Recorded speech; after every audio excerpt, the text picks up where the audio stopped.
Good morning बच्चों। कक्षा 12 इतिहास विषय। बच्चों, आप लोगों ने कल विजयनगर साम्राज्य की सामाजिक स्थिति के विषय में पढ़ा।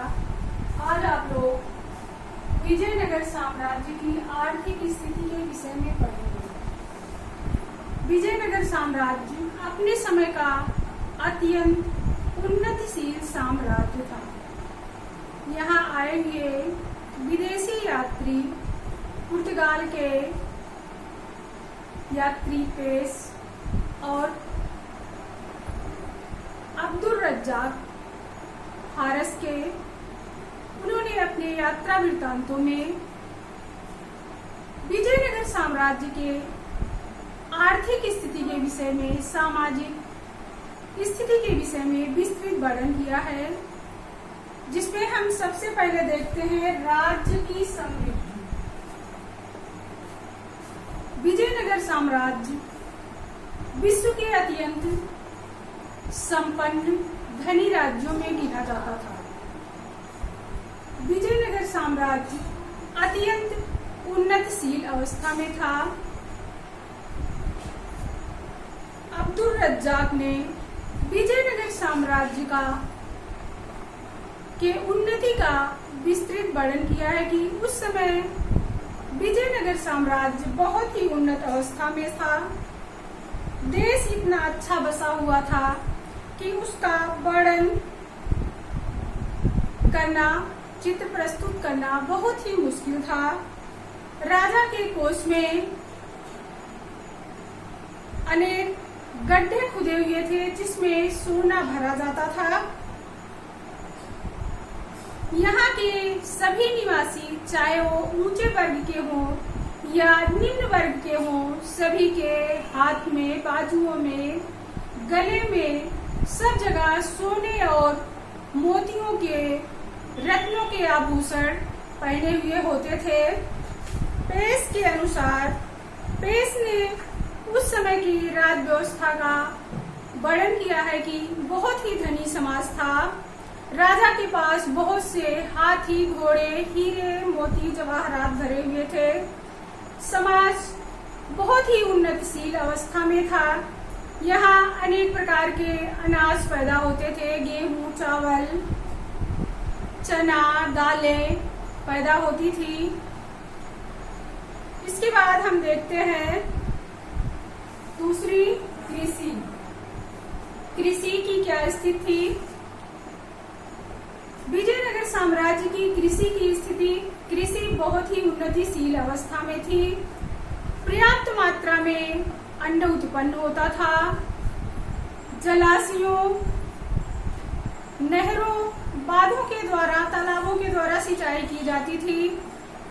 राजा कृष्णदेव राय ने जलाशयों और हौजों का निर्माण कराया था, जिससे पर्याप्त मात्रा में सिंचाई होती थी। खेतों की अच्छी सिंचाई से फसलें अच्छी उत्पन्न होती थी। गेहूं,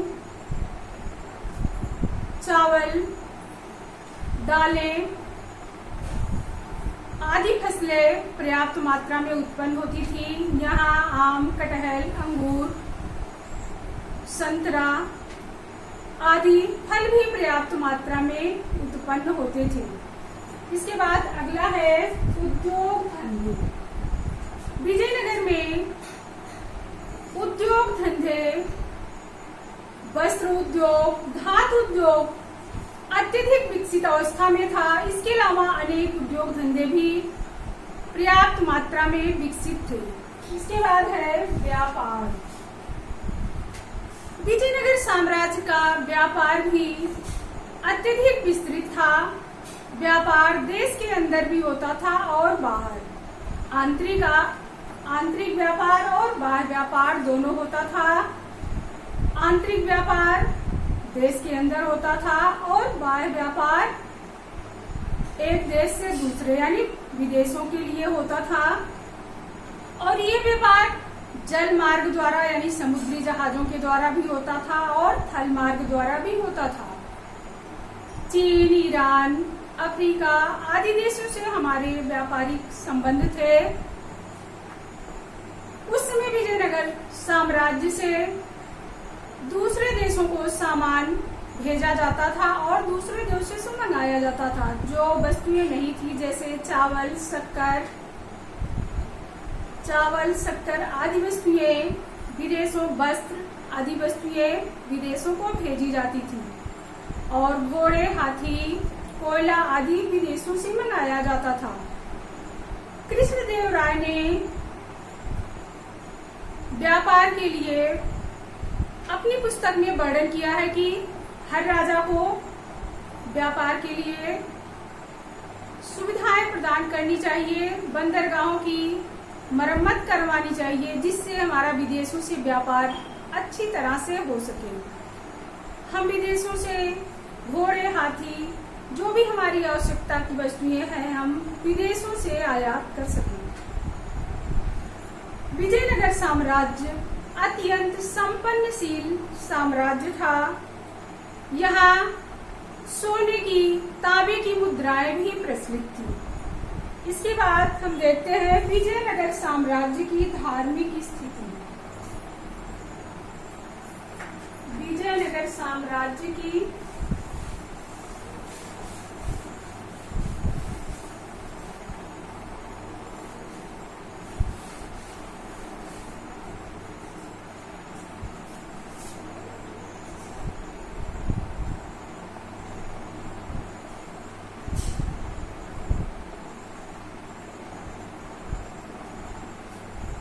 विजयनगर साम्राज्य की धार्मिक स्थिति कैसी थी? विजयनगर साम्राज्य की धार्मिक स्थिति बहुत ही अच्छी थी, जिसमें पहला हम देखते हैं हिंदू धर्म की उन्नति। हिंदू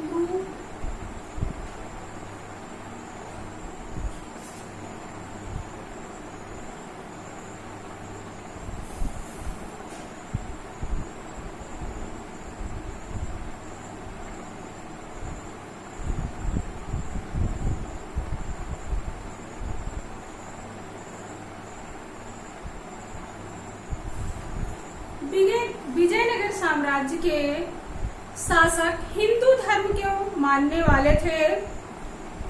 विजयनगर साम्राज्य की धार्मिक स्थिति बहुत ही अच्छी थी।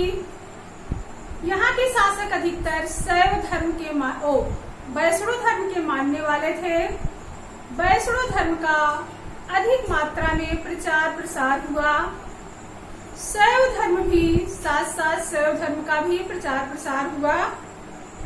यहाँ सभी धर्मों के लिए समान सम्मान और आदर किया जाता था। यानी शासक हिंदू धर्म के मानने वाले थे, विशेष रूप से वैष्णव धर्म के मानने वाले अधिकतर शासक थे, लेकिन फिर भी ये शासक सभी धर्मों का समान आदर सम्मान करते थे।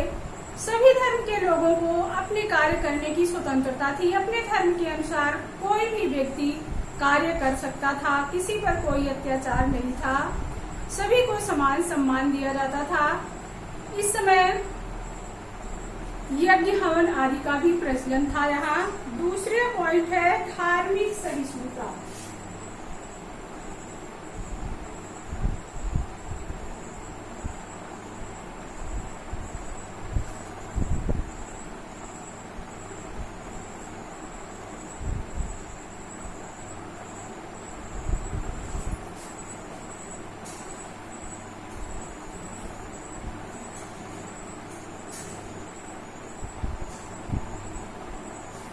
दूसरी हेडिंग है धार्मिक सहिष्णुता। हिंदू धर्म के राजा, विजयनगर साम्राज्य के राजा हिंदू धर्म के प्रबल समर्थक होते हुए भी सभी धर्मों के प्रति उदार थे। वे सभी धर्मों का समान सम्मान करते थे, आदर करते थे। सभी धर्मों को अपनी इच्छा अनुसार कार्य करने का सभी लोगों को अपने धर्म के अनुसार कार्य करने की पूरी स्वतंत्रता थी। ये इस समय बहुत सारी मंदिरों का निर्माण कराया राजाओं ने। मंदिरों के अलावा गिरजाघरों और मस्जिदों के भी निर्माण की पूरी स्वतंत्रता थी। हर धर्म को अपनी इच्छा अनुसार कार्य करने की पूरी स्वतंत्रता थी। राजा बहुत ही उदार और सहिष्णु थे। सभी धर्मों का सम्मान किया जाता था, सभी धर्मों का आदर किया जाता था। बच्चों, आज यहाँ तक, इसके बाद आगे कल